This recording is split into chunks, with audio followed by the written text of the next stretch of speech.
శుక్రవారం మే 17న IPL 2024లో 67వ number మ్యాచ్లో Mumbai Indians Lucknow super జైంట్స్తో తలపడుతుంది. 5 సార్లు ఛాంపియన్గా నిలిచిన ముంబై ఈ సీజన్లో చివరి లీగ్ దశ మ్యాచ్ ముంబైలోని వాంఖాడే స్టేడియంలో జరగనుంది. ముంబై ఇండియన్స్ ఆటగాడిగా రోహిత్ శర్మకు ఇది చివరి ఐపీఎల్ మ్యాచ్ కూడా కావచ్చు.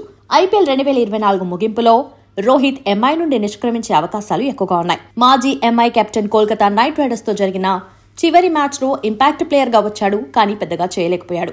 24 బంతుల్లో 19 పరుగులు చేసి అవుట్ అయ్యాడు.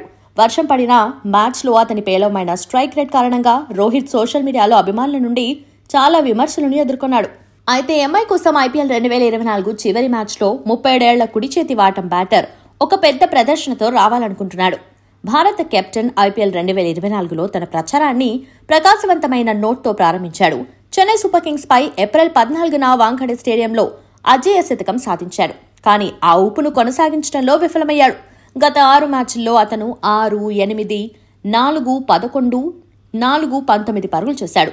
ఐపీఎల్ చరిత్రలో ఎంఐ కోసం all time leading run scorer తన ఫామ్ కు సంబంధించిన ఆందోళనలను పక్కన పెట్టడానికి మరి ముంబై ఇండియన్స్ ను విజయంతో ముగించడంలో సహాయపడటానికి శుక్రవారం మెరుపు ఇన్నింగ్స్ ఆడాలని అనుకుంటున్నాడు.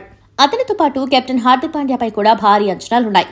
ఐపీఎల్ 2024లో పాండ్యా పూర్తిగా బ్యాట్తో విఫలమయ్యాడు. ఇషాన్ కిషన్, సూర్యకుమార్ యాదవ్ మరియు తిలక్ వర్మ మ్యాచ్లలో బాగా చేశారు. మరియు ఐపీఎల్ 2025 మెగా వేలానికి ముందు ఫ్రాంచైజ్ నిలుపుదల కోసం ఒక కేసును నొక్కడానికి ఉద్వేగభరితమైన ముంబై అభిమానుల ముందు వారు చిరస్మరణీయమైన నాక్ ఆడాలని చూస్తున్నారు. బౌలింగ్ లో జస్ప్రీత్ బుమ్రా ఇప్పటి వరకు అతని ప్రదర్శనతో ఆకట్టుకున్నాడు. అతను ఐపీఎల్ 2024లో పర్పుల్ క్యాప్ ను గెలుచుకునే అవకాశాన్ని కల్పించడానికి వీలైనన్ని ఎక్కువ వికెట్లు తీయాలనుకుంటున్నాడు.